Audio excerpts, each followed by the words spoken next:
pensé retenir un seul sermon pour toute une semaine, parce que nous pensons que tout le monde ne nous suit pas au même moment. Et il y a aussi certains de nos bien-aimés qui ne sont pas encore informés que nous avons déjà commencé ce programme en ligne.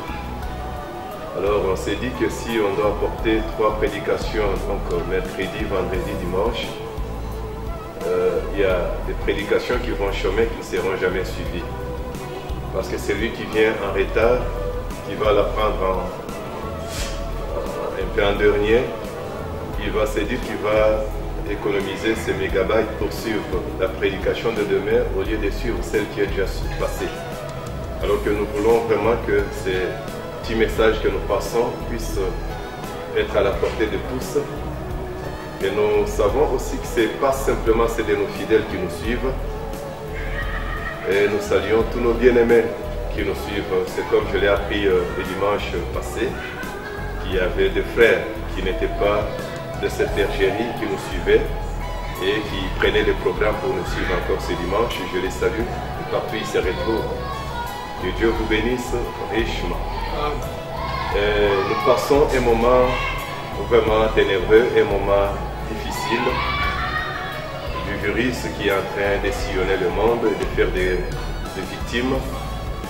Alors, pour nos croyants, nous savons que ce sont des signes du temps de la fin. Alors, je pensais que, comme nous parlons en ligne, je vais devoir prendre des petits messages qui vont être équilibrés, accessibles à tous les niveaux, pour que les frères qui nous suivent en famille, même leurs enfants, les tout petits, puissent en retirer quelque chose. Donc nous n'allons pas parler comme nous avons toujours l'habitude de le faire dans notre auditoire des adultes. Mais je crois que chacun va quand même gagner son petit morceau. Encore une fois, shalom chez vous. Je vais prier. Dieu Tout-Puissant, Créateur des cieux et de la terre, Dieu le Maître des temps et des circonstances. Seigneur Jésus, j'étais en train d'écouter un message de ton serviteur le prophète hier. La force parfaite dans une faiblesse parfaite. Et là, il a dit, Dieu ne peut pas vous plaindre à cause de vos faiblesses, parce que vous êtes malade, parce que vous vous dites faible et que vous ne pouvez pas le faire. Dieu ne peut pas le faire. Moïse l'a fait, il était faible, mais Dieu n'a pas pris cela en compte. Dieu a besoin de votre faiblesse pour commencer son travail par là. Voilà pourquoi ce matin, Seigneur, étant faible, Seigneur notre Dieu, je viens à toi, ô Dieu, te consacrer ma faiblesse, afin que toi, tu puisses, ô mon Dieu, mon roi, l'utiliser pour transmettre ta force à ton peuple, ô Seigneur. Bénis ces moments, ô Dieu, de partage de ta parole, Seigneur notre Dieu. Oins-moi et disponibilise, ô mon Dieu, mon roi, tout mon être, qu'il te soit totalement et entièrement soumis, Seigneur Jésus. Mon sauveur et mon roi, donne-moi, ô Dieu, un langage facile, un style facile. Mon Dieu, mon roi, bien-aimé Père Céleste, pour que ton peuple arrive à saisir quelque chose. C'est cela vraiment, ô mon Dieu, mon roi, mon but. Bénis, Seigneur notre Dieu, nos bien-aimés techniciens qui nous aident pour rendre, ô mon Dieu, mon roi, possible cette vidéo, Seigneur. C'est là pour ta propre gloire. Maintenant que nous voulons, ô Dieu bien-aimé, passer à l'écoute de ta parole, Seigneur, viens oindre, ô mon Dieu, la portion de la parole que nous allons prendre et viens nous en donner, ô Dieu, le sens, ô mon Dieu, mon roi, convenable, afin que, Père, même moi-même qui apporte ceci, j'en sois édifié, réconforté, Seigneur notre Dieu.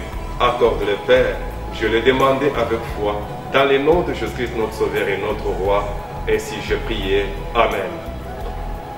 Que Dieu soit loué.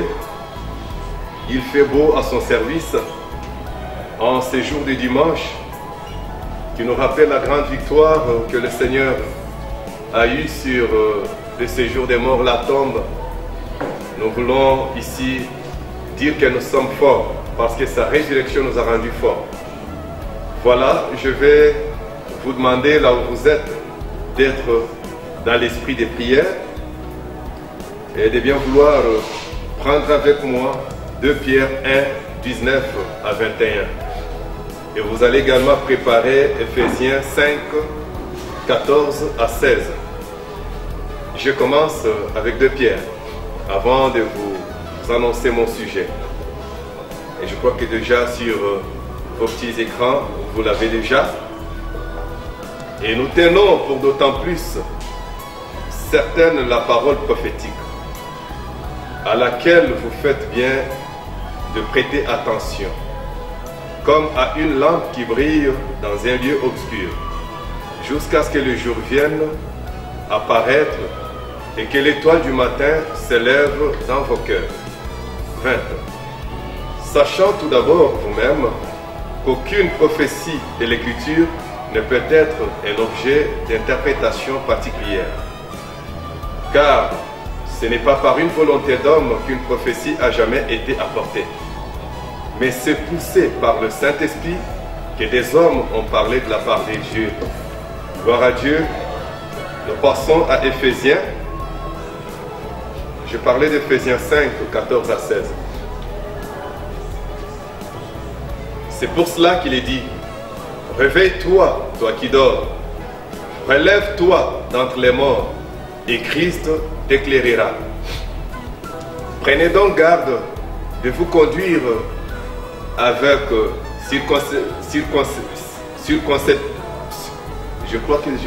circonspection, voilà, j'y arrive, non comme des insensés, mais comme des sages. 16. Rachetez le temps, car les jours sont mauvais. Puisse le Seigneur ajouter ses riches bénédictions à la lecture de sa parole. On peut s'asseoir. Voilà. Avec ce passage de l'Écriture,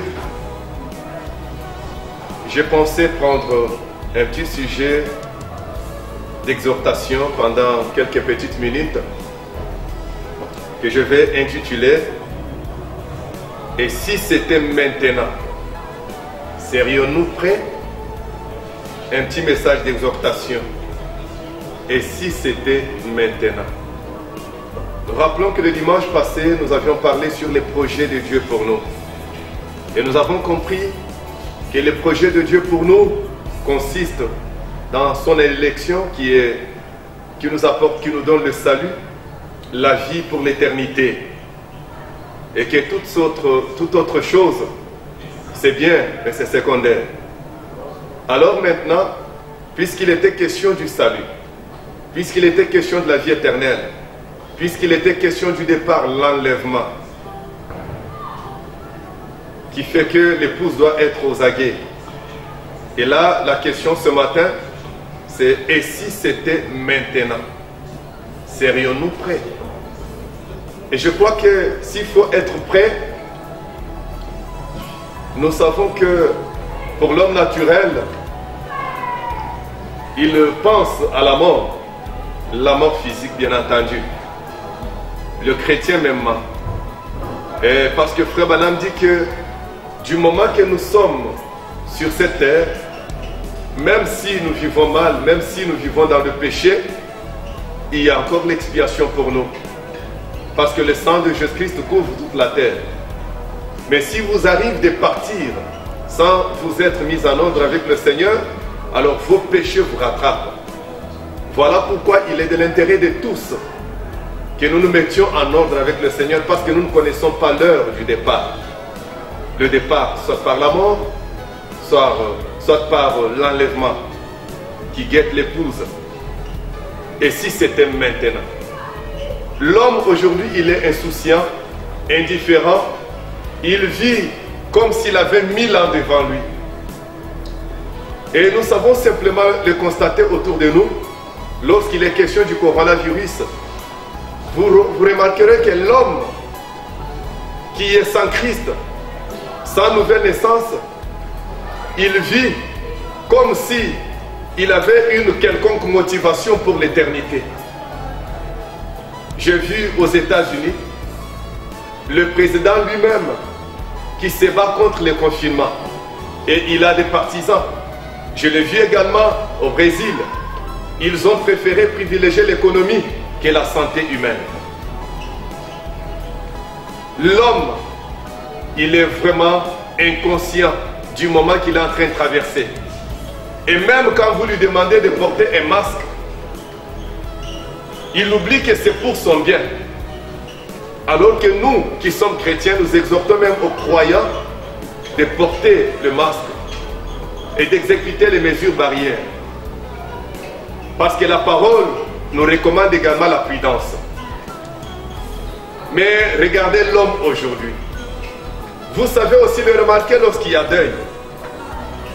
L'homme, au lieu de réfléchir, il est en train de boire, il est en train de parloter, d'insulter, de criailler dans tous les sens, alors qu'il y a son confrère qui est couché là, qui vivait avec lui, et qui maintenant n'est plus, son corps est en train d'être couché là-bas.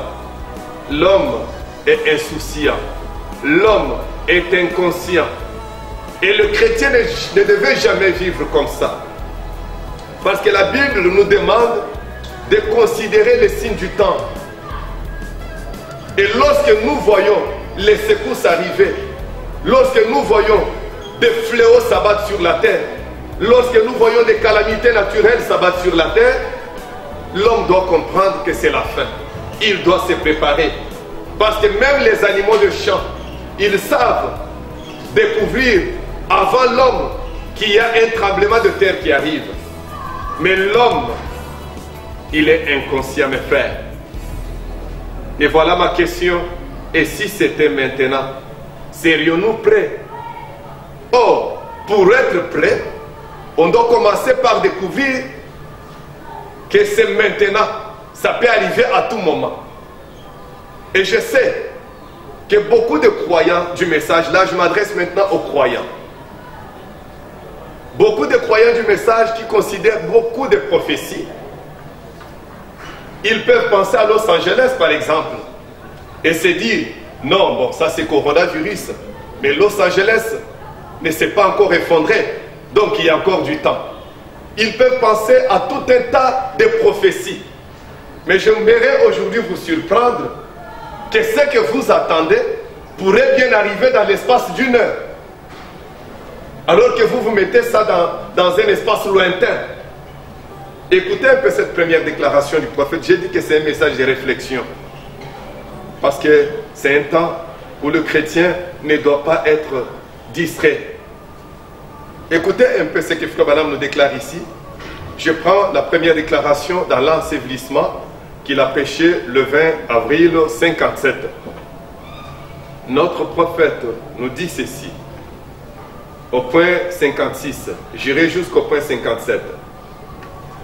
Mais considérez Jésus pendant la dernière ou les 2 dernières heures de sa vie. Beaucoup de prophéties se sont accomplies pendant la dernière heure ou les 2 dernières heures de sa vie. Donc les prophéties qui ne s'étaient pas accomplies pendant son ministère, mais beaucoup se sont accomplis pendant la dernière heure ou les 2 dernières heures de sa vie. Et Branham dit, quelqu'un m'a dit, frère Branham, telle chose doit d'abord arriver. Et l'homme l'a dit, telle chose doit d'abord arriver. Tel autre doit arriver. Branham dit, j'ai dit, cela pourrait arriver en 1 heure. Donc les autres choses que vous attendez là, il y a ça, on n'a pas encore vu ça, on n'a pas encore vu ça, on n'a pas encore vu ça, l'enlèvement n'a pas encore eu lieu, ceci, c'est là. Les changements de sein, il y a ceci, c'est là. Mais écoutez, Branham vous dit, ce que vous attendez là pourrait arriver en 1 heure. Alors que vous pensez qu'il faudra des années et des années pour que vous puissiez vous apprêter, vous mettre en ordre avec Dieu. Il y a des gens qui disent, comme du temps de Noé, bon, Noé là, c'est bon, c'est un père bon. Nous savons que dès que la première goutte d'eau va tomber sur nous, nous allons courir vers la porte et nous allons crier, Papa Noé, ouvre-nous. C'est ce que Frère Branham dit. Je crois dans se revêtir de toutes les armes de Dieu. Nous allons crier, Papa Noé, ouvre-nous. Papa Noé, comme il est un père bon, plein de bonté, il va nous ouvrir. Donc ce sont des gens qui savaient qu'il y avait un danger, mais qui se disaient, mais on peut encore se réjouir. on peut encore garder un péché inconfessé dans le cœur. Et dès qu'on verra le ciel nuageux, dès qu'on verra la toute première goutte, on n'attendra pas 5 gouttes, 10 gouttes. Alors on va aller entrer dans l'arche. Mais ils n'ont pas réussi à entrer. Parce que Dieu était plus intelligent qu'eux. Parce que Dieu, quand il vous dit d'entrer, entrez directement.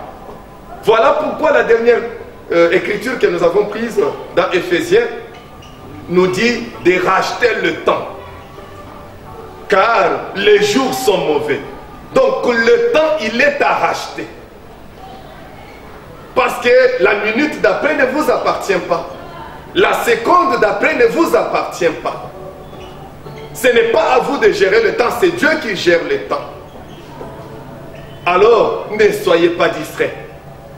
Ne soyez pas plongés dans l'amnésie spirituelle. Ne soyez pas de simples religieux. Soyez des chrétiens par une expérience réelle.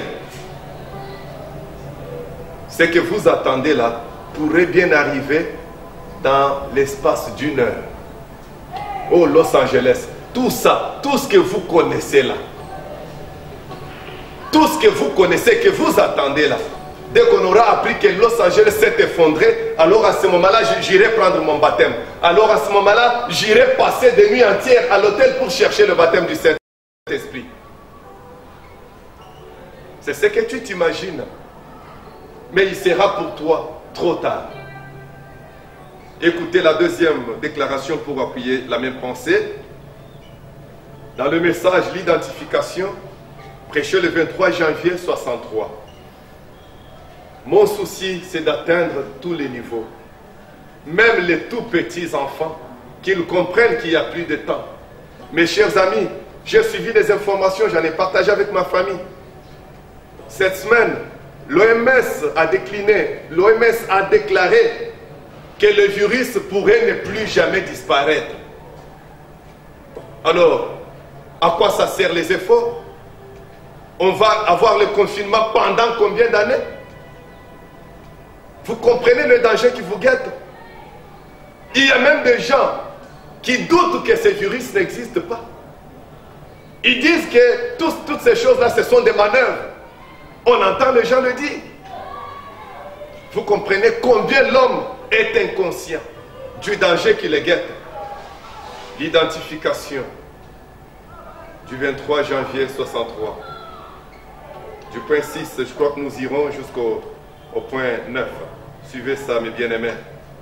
Peut-être que je ne serai pas long, mais je voudrais que quelqu'un comprenne que si tu es en dehors de l'arche, le corps de Christ, dépêche-toi, rachète le temps. Et nous nous sommes durement efforcés cette semaine, c'est Frère Branham qui parle, je suis au paragraphe 6. Nous nous sommes durement efforcés cette semaine de poser un fondement pour cela en vue de l'apparition imminente du Fils de Dieu. Et je crois, et j'ai toujours enseigné, qu'il est tout à fait possible qu'il vienne dans cette génération présente, notre Seigneur donc. Et même ce soir, Branham dit, j'ai toujours enseigné qu'il est possible qu'il vienne dans cette génération. Et beaucoup retiennent la génération. Mais Branham vous dit, et même ce soir, nous ne savons pas quand cela va se passer.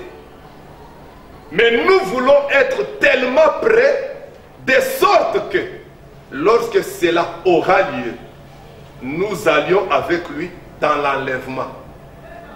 Être prêt. La question c'est, et si c'était maintenant? Est-ce que toi tu seras prêt? Si c'était maintenant, même là, pendant que je suis en train de parler, toi tu seras prêt? C'est pareil aussi pour la mort. Elle ne t'avise pas. On m'a parlé une fois d'un prédicateur qui est mort à Kamina, à la table, en train de manger. Il était à table, en train de manger, mes frères. En train de manger, et il meurt. En pleine action de manger. Donc ça ne vous informe pas. Ça n'a pas simplement besoin que vous tombiez malade, que vous ayez un mot de tête. Non, quand c'est l'heure, c'est l'heure. Même si tu es dans la douche, avec de la mousse du savon sur les yeux, le visage. Ça n'attendra pas que tu te laves le visage. Tu pars. Ça n'attendra pas que tu mettes ton pantalon. Tu pars. Et si c'était maintenant, seriez-vous prêts? Et Branham dit, 7. Ça était un temps glorieux. Eh bien, j'ai prêché ce puissant message sur sa venue. Suivez mes bien-aimés. Suivez. Je ne veux pas entrer dans les doctrines, creuser dans les doctrines. Il est venu, il n'est pas venu. Parce que vous disiez qu'il est venu ou qu'il n'est pas venu. Mon problème c'est que, est-ce que tu es prêt? Peut-être que tu attends l'enlèvement. Est-ce que tu es prêt pour l'enlèvement? Et si c'est la venue que tu attends, est-ce que tu es prêt pour cette venue-là? Si c'est le millénium que tu attends, est-ce que tu es prêt? Parce que tout peut arriver dans l'espace d'une heure, les autres prophéties que tu attends.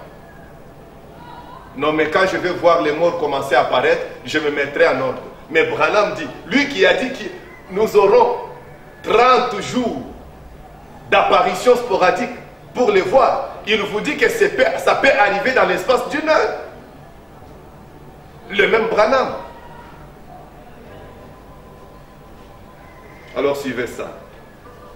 Branham dit, il dit, eh bien j'ai prêché ce puissant message sur sa venue et j'essaie de présenter les possibilités et l'heure dans laquelle nous vivons maintenant et comment toute chose, à mon avis, à mon humble avis, est vraiment en ligne pour la venue du Seigneur. Virgule, l'enlèvement. Et il dit qui est la chose suivante. Je ne veux pas insister pour ne pas toucher aux doctrines. Parce que, non, pour la venue et l'enlèvement, c'est la même chose. Bon, la venue et l'enlèvement qui est la chose suivante. Ça, c'est Branham. Alors, suivez. Et Branham dit, et tout ce qui reste pourrait arriver dans l'espace d'une heure. Ça, c'est Branham, un deuxième témoin.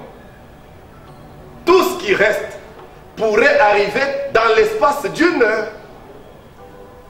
Alors pourquoi moi, je vais dormir, je vais être lâche, je vais être lent, paresseux? Pourquoi? Pourquoi? Et tout ce qui reste pourrait arriver dans l'espace d'une heure. Au point 8. Je crois que plusieurs, je ne sais combien, mais plusieurs prophéties de première importance relatives à l'accomplissement de la venue du Messie et à ce qu'il devait faire s'étaient accomplies au cours de cette dernière heure à la croix. Ils ont percé mon côté. C'était une prophétie. Mais tout ça, ça s'est accompli seulement à la croix. Ils ont percé mon côté. Aucun des os n'a été brisé. Et il s'est écrié, mon Dieu, pourquoi m'as-tu abandonné? Et les grandes prophéties, ce ne sont pas des petites, les grandes prophéties s'accomplissaient l'une après l'autre. 1, 2, 3, 4, juste comme cela. Juste dans l'intervalle d'une ou de 2 heures. Écoutez notre Branham. 9.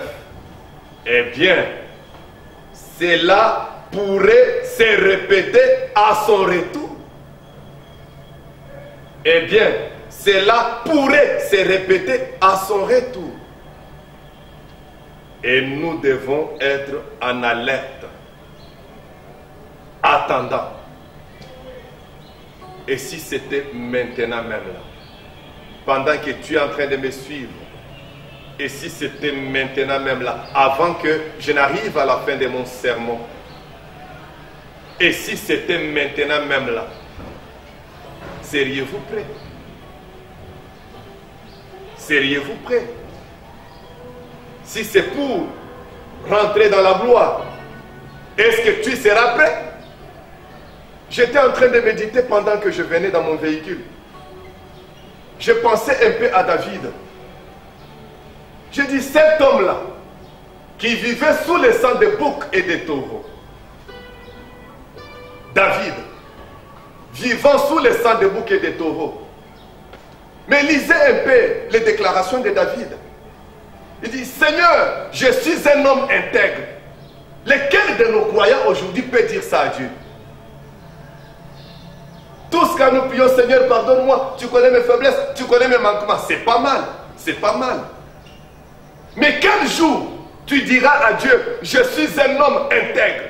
Je ne marche pas selon les conseils des méchants. Je ne m'arrête pas sur la voie de mon cœur. Mes pieds, j'aime aller dans ta maison, j'aime ton sanctuaire, tes parvis. Qui peut parler aujourd'hui comme ça?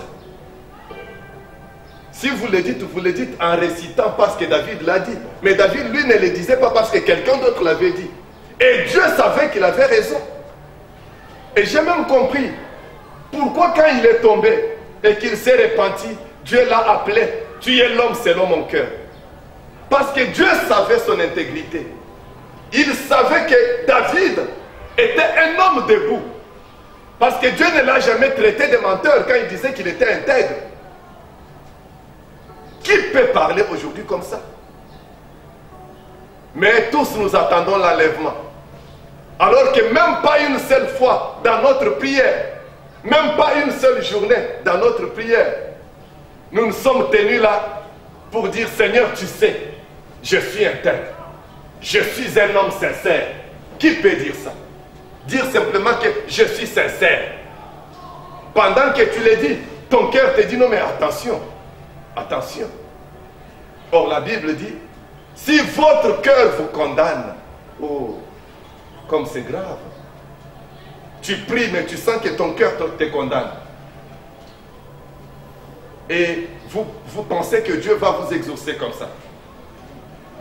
Alors que le dimanche passé, il nous a dit, vous m'invoquerez et je vous exaucerai. Vous me prierez et vous partirez. Et je vous ramènerai dans le pays d'où je vous avais chassé. Mais il ramène qui? Écoutez, chers amis. Écoutez. Si c'était maintenant, c'est rien pour elle. Maintenant là, il vient. Ou bien tu vas lui dire, oh, Seigneur, attends. Il y a quelque chose que je dois mettre en ordre. Attends, je dois aller voir mon frère là, ça fait longtemps que j'ai des mauvais sentiments contre lui. Seigneur, attends, il y a encore la malice qui est collée à moi. Non, quand il vient, il attend. Et si c'était maintenant? Et si c'était maintenant? La voix du cygne qu'il a prêché le 21 mars 65. 21, je crois que j'irai jusqu'au paragraphe 24. Suivez ça. Je crois que ça pourrait être la dernière citation ou l'avant-dernière. Suivez.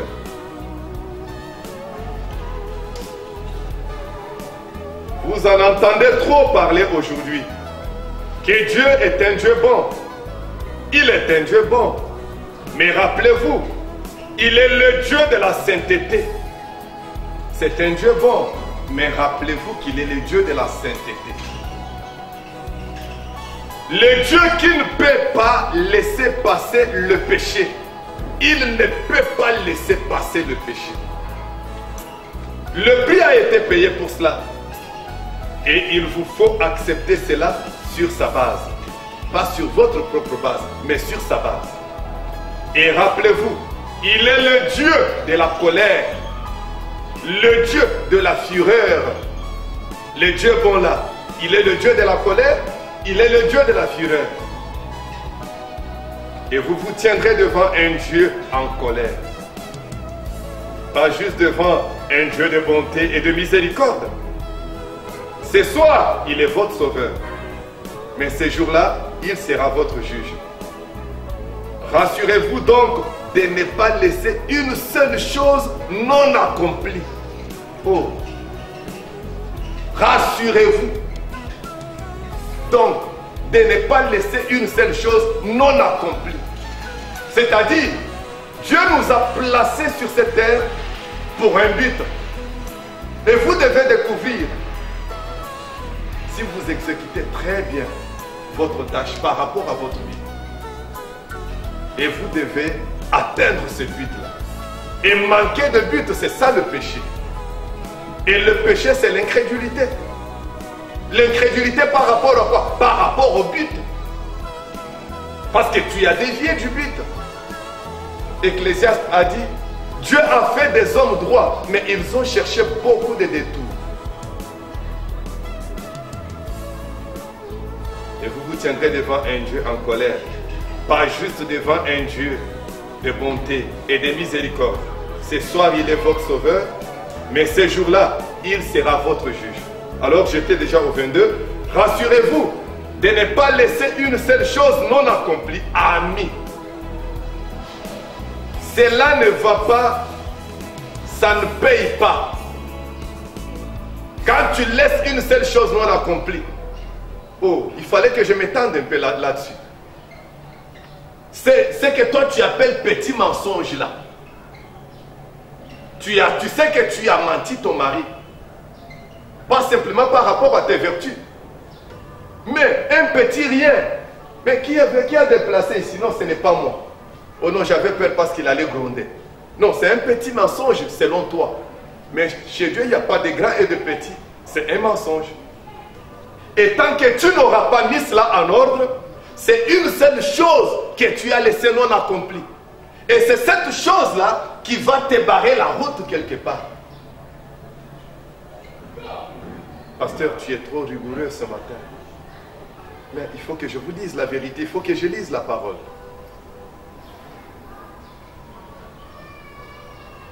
Et Branham dit, n'y allez pas au hasard. Donc je vais tenter, peut-être parmi les enlevés, je ferai partie. Parce que nous chantons toujours, je suis du nombre, je suis du nombre. Il y a un petit message que j'allais apporter ce matin, parce que celui-ci, je ne l'ai eu que vers 3 h du matin. Et celui que j'avais hier, je ne sentais plus beaucoup d'approche. Peut-être que je l'apporterai le dimanche, mais je me disais qu'il était un tout petit peu compliqué. Je cherche des choses un peu faciles.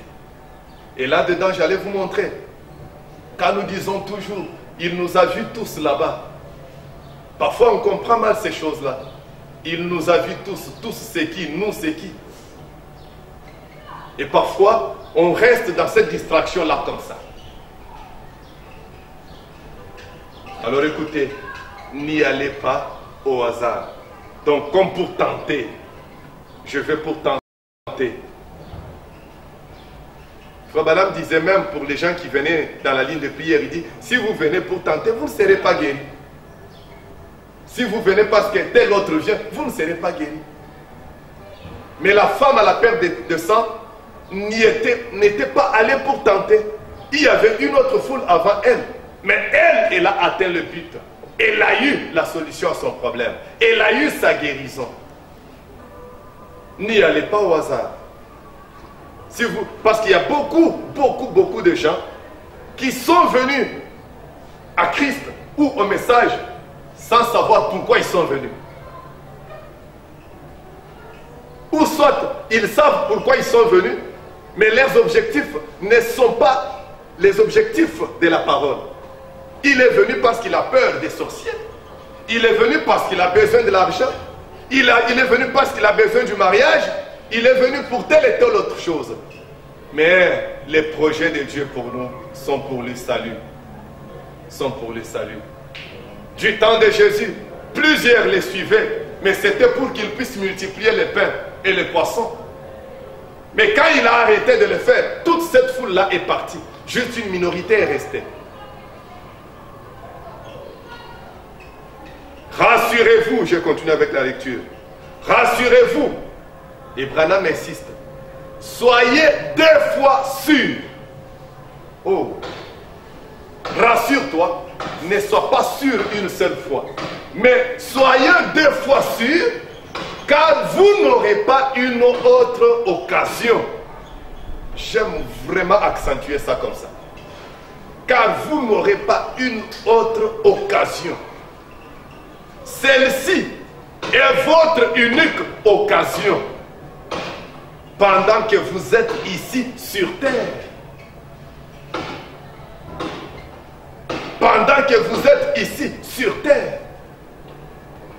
Écoutez, cher ami, si seulement ton souffle t'est ôté, il n'y a aucun pasteur qui pourra offrir une prière pour que tu quittes l'enfer pour aller dans la présence de Dieu. Ça n'existe pas. Oh non, ils partent au purgatoire. Non, non, non. Non. Vous devez entrer dans la présence de Dieu ici pour y aller. Tout se prépare ici. Et Branham dit, 23, rappelez-vous, l'homme riche et Lazare, il y avait entre lui et vous un grand abîme que personne n'a jamais franchi, ni ne franchira jamais. Je ne sais pas si vous avez compris ça. Entre l'homme riche et Lazare qui était dans le sein d'Abraham, l'homme riche qui sur la terre, lui, était dans le bonheur et aux anges. Lazare souffrait. Là-bas, les choses avaient changé. C'est Lazare qui était dans le bonheur et lui, il souffrait. Mais on ne pouvait pas le faire déplacer de là vers là où était Lazare, ni faire sortir Lazare de là où il était pour qu'il rentre prêcher sur la terre ou qu'il aille de l'autre côté. Non. Il n'y a personne qui peut franchir cela. Et personne ne franchira jamais. Branham dit, voyez, à votre mort, tout est réglé. Je sais que les gens prétendent qu'ils peuvent vous ramener de ces endroits-là par la prière. Non, non, non. C'est ce que les gens pensent. Non, vous allez prier, prier. Non, même quand nous tenons des services funèbres, cela n'a rien à voir avec l'homme qui dort là-bas bien qui est mort. Mais c'est pour préparer ceux qui sont là. Mais celui qui est parti, son histoire est finie. C'est pas comme ça se passe à Kassangiri là-bas. L'homme qui est en train de faire l'horizon funèbre, il ne connaît pas la personne, mais il ne fait que parler en bien. Non, c'est pas comme ça. Branham dit, c'est contraire à la parole de Dieu. Le fait de penser qu'on peut vous ramener de cet endroit-là. Par un homme qui a une grande foi. Il vous sort de l'enfer pour vous mettre au ciel. Non, non, non. Même quand nous disons, parce que c'est le sujet que je devais développer aujourd'hui. Même quand nous disons que nous allons dans le ciel de Branham. Mais j'aimerais vous dire que nous n'allons pas dans le ciel de Branham, nous sommes dans le ciel de Branham. C'est ce que les gens ne comprennent pas. Nous sommes dans le ciel de Branham. Parce que quand il est allé là-bas, il nous a vu, nous qui sommes ici. C'est-à-dire, nous y sommes. Et lui-même a dit, si vous y alliez avant moi, cherchez-moi là-bas, vous me trouverez. Donc vous les laissez ici, vous allez là-bas, mais vous les trouvez avec sa guitare en train de chanter grâce étonnante. Alors qu'il n'est pas encore mort. Donc le ciel, nous y sommes. C'est votre positif qui est là. Et ce que vous êtes ici reflète ce que vous êtes de l'autre côté. Si vous êtes dans le monde d'en bas ou dans le monde des saints. Donc n'attendez pas que vous irez dans le ciel de Branham. Mais dites-vous que vous y êtes. Et vous allez simplement découvrir que vous y étiez. Même la marque de la bête dont on parle. Frère Branham dit, ne pensez pas que vous aurez à recevoir une marque de la bête. Mais vous vous apercevrez simplement que vous l'aviez déjà. C'est dans votre vie est indigne qu'il est dit. Alors écoutez, c'est contraire à la parole de Dieu. Voyez, oh, j'aimerais vraiment que ceci pénètre quelqu'un. Branham dit, l'arbre tombe du côté où il penche. Et là, j'aimerais que l'on réfléchisse un tout petit peu. Là où tu es, bien-aimé, où que tu sois, là où tu pourras bien suivre cette vidéo, c'est toi l'arbre. Tu penches de quel côté? Tu penches du côté du christianisme, du côté des œuvres de Dieu ou du côté du monde? C'est là que tu vas tomber. Vous pouvez voir un arbre à l'œil nu comme ça, vous pensez qu'il est droit. Mais quelqu'un qui amène des appareils pour très bien voir, à travers les appareils qui calculent très bien, il vous dit non, il penche à gauche. Vous vous dites non, il est droit. Vous pouvez voir quelqu'un que vous appelez bien mes frères, c'est un chrétien, nous le connaissons, il est bien, il a toujours été droit. Ce sont les témoignages que vous donnez lorsqu'il est mort. Mais Dieu, qui connaissait son arbre, il va vous dire non, il ne penchait pas de mon côté. Il est tombé vers ce côté-là. Il y aura des grandes surprises de l'autre côté là-bas. Et j'aimerais aussi encourager quelqu'un, parce que je n'aimerais pas simplement être trop dur. Qu'il peut t'arriver d'avoir des faiblesses. Oh, j'aime ça. Tu as un peu de faiblesse. Mais dans ton cœur, tu détestes ça. Parfois, il t'arrive un peu de tomber, de trébucher. Ce n'est pas ça que j'appelle l'arbre est tombé. Là, tu n'aimes pas la chose, mais tu es faible, tu attends son secours. Et tu travailles. Non seulement tu attends, mais tu travailles. Le fait que ton cœur désire, c'est ça pencher vers son côté. Un jour, il va te soulever, il va te relever, il va t'appuyer. J'aime toujours dire que ma religion me tient. Et ce n'est pas vraiment moi qui tenais ma religion. C'est lui qui vous appelle, il est fidèle. L'arbre tombe du côté où il penche. Branham dit, montrez-moi ce que vous aimez écouter comme musique. Montrez-moi ce que vous aimez regarder et je vous dirai quel esprit est en vous. Je vous dirai qui vous êtes. Donc, je vous dirai que vous êtes l'arbre qui penche de quel côté. Et vous maintenant voyez. Quand moi je vous regarde, je ne vois rien. Mais toi tu te connais là où tu es là. Les choses que tu fais en secret. Tu connais ça. Moi je peux témoigner de toi. Te placer diacre, administrateur ou mon associé. Mais c'est Dieu qui sait qui tu es. Personne d'autre ne connaissait qui était Judas, seulement Jésus. Personne d'autre.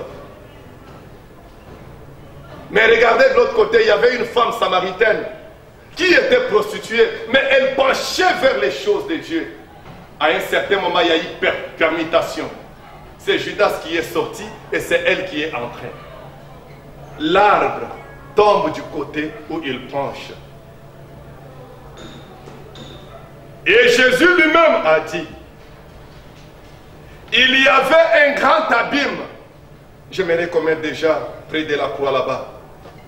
Jésus lui-même a dit, il y avait un grand abîme de la sorte lorsqu'un homme est mort et qu'il est allé en enfer, il ne peut pas jamais aller au ciel.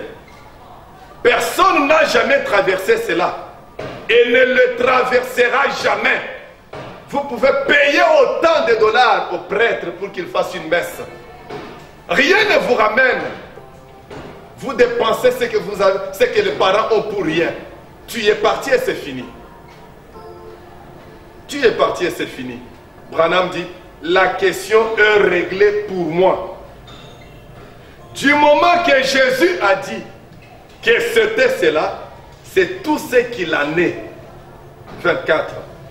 Souvenez-vous-en donc, c'est maintenant l'occasion pour vous. Et ce soir, peut-être votre dernière opportunité. Là où vous êtes, j'aimerais que vous vous teniez debout pendant que je prends cette déclaration du prophète. L'aigle dans son nid. Vous savez, les déclarations de William Branham ne doivent pas être négligées. C'est Dieu qui a parlé. Vous pouvez négliger mes déclarations, mais ne négligez jamais ce que Branham dit. C'est une question de vie ou de mort. Écoutez, nous avons là un danger dehors. C'est le coronavirus. Il est en train de venir et de sillonner. Et nous ne savons pas qui est-ce que ça va emporter et qui est-ce qui ne sera pas emporté. J'ai un ami, un pasteur, qui est mort à Paris de ça. Alors, écoutez ça. L'aigle dans son nid, qu'il a prêché le 5 juillet 57, au point 17, partie C. Ensuite, il pousse un certain cri, l'aigle donc. Et tous les petits aiglons comprennent que quelque chose est sur le point d'arriver. Ce sont des aigles. Voilà la raison. Voilà pourquoi ils comprennent. Mais les autres ne comprennent pas. Quand vous voyez venir, oh écoutez ça. Quand vous voyez venir un temps de secousse, et nous sommes en train de passer, de traverser un temps de secousse. Quand vous voyez venir un temps de secousse, les aigles sont prêts pour une bénédiction. Oh! Et voilà, le dimanche passé, nous avons parlé sur ces projets qui sont pour une bénédiction. Je ne parle pas pour une bénédiction matérielle. C'est bon. Branham appelle tout ça, ce sont les bénédictions du désert.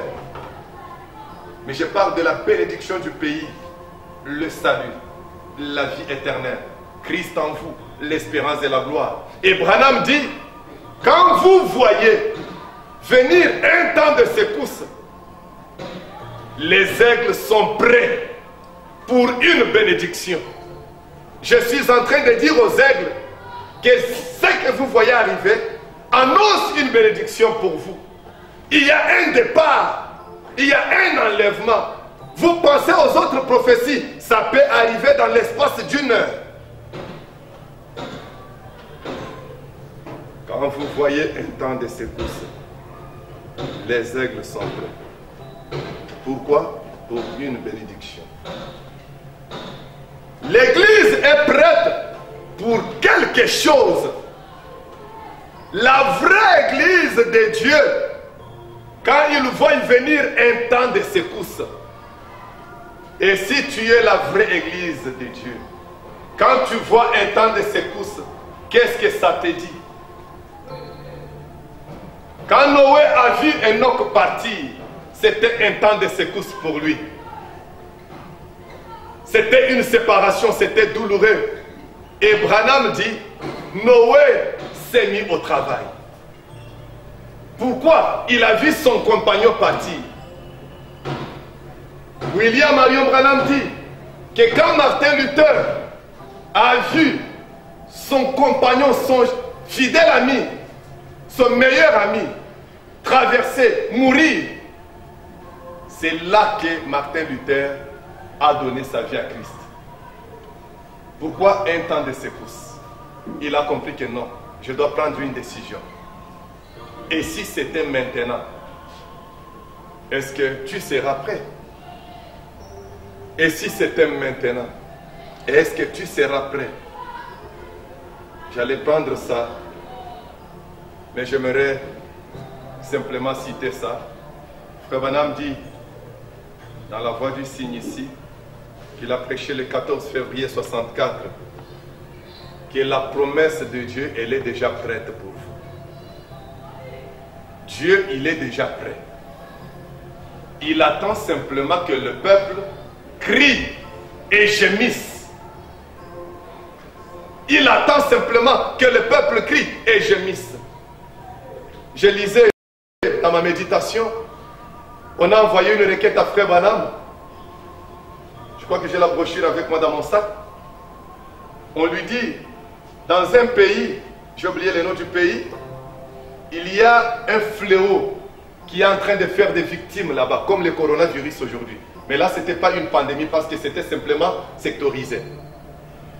Il dit qu'il y a un fléau là-bas qui est en train de faire des victimes, même les petits-enfants meurent, frère Branham.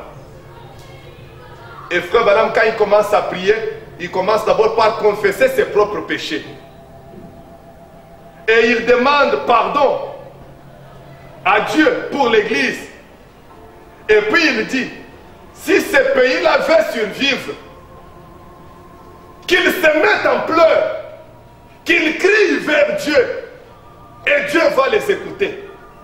Mais aujourd'hui, vous allez demander ça à qui? Tout le monde est indifférent, insouciant. Ils ne prient même pas. Mais les églises sont fermées, Dieu seul sait. Ils ne prient pas. Ils ne se consacrent pas. Ils ne lisent pas la parole, mais ils attendent l'enlèvement.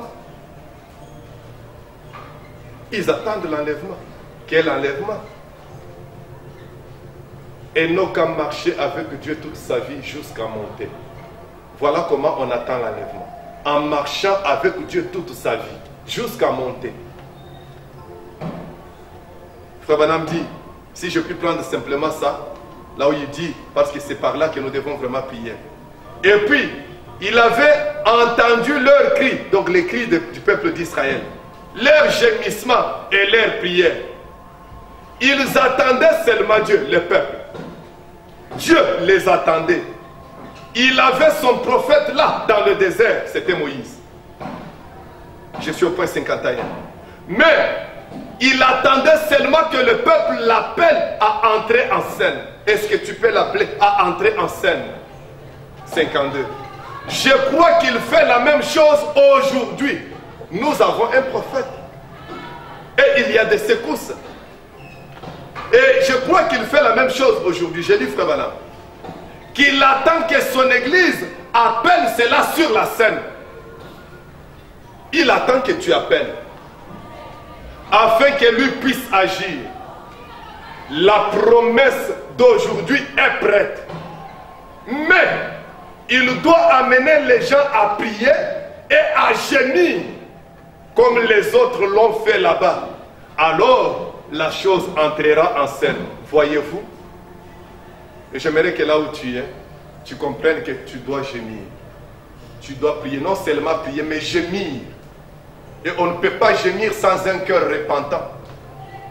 Gémir, ce n'est pas crier, simplement crier. Non, crier, on peut crier sans gémir. Mais on peut gémir même sans faire sortir les sons. Anne gémissait. Il n'y avait pas les sons qui sortaient. Et cela lui a donné Samuel. J'aimerais qu'on se tienne debout à la croix. Sois ma gloire à jamais. Alléluia. Alléluia. Près de la croix, garde-moi, Seigneur. Je ne veux pas me conformer au siècle présent, Seigneur. Que ce message soit la flamme de l'âme pour moi, Seigneur. Très longtemps, je l'ai pris pour la flamme de l'âge. Que le livre qui est doux dans ma bouche, je l'avale. Et là, il est amer. À digérer, à vivre. Parler du message, c'est bon. Mais vivre, c'est amer, c'est de l'amertume. C'est une vie de principe. Je veux vivre près de la croix. Là, tu as souffert pour moi. William Marion Branham dit qu'à la croix, Jésus a parlé plus de sa seconde venue que de la première ou de la mort. Et nous sommes là. Vous attendez que beaucoup de prophéties s'accomplissent. Mais je vous dis avec frère Branham à l'appui que ce que vous attendez pourrait arriver avant 18h aujourd'hui. Ce que vous attendez pourrait arriver avant 13h aujourd'hui, avant 14h aujourd'hui. Est-ce que toi tu seras prêt? Et quand ça sera là, peut-être tu ne t'en percevras pas. Tu vas peut-être passer à côté de cela sans te rendre compte, alors il faut être prêt. Parce que d'ailleurs, il vient comme un voleur. Je veux être près de la gloire. Sois ma gloire à jamais. Sois ma gloire à jamais. Alléluia. Jusqu'à ce que mon âme ravie trouve du repos dans ta présence, Seigneur. Alléluia. Dieu Tout-Puissant, Créateur des cieux et de la terre.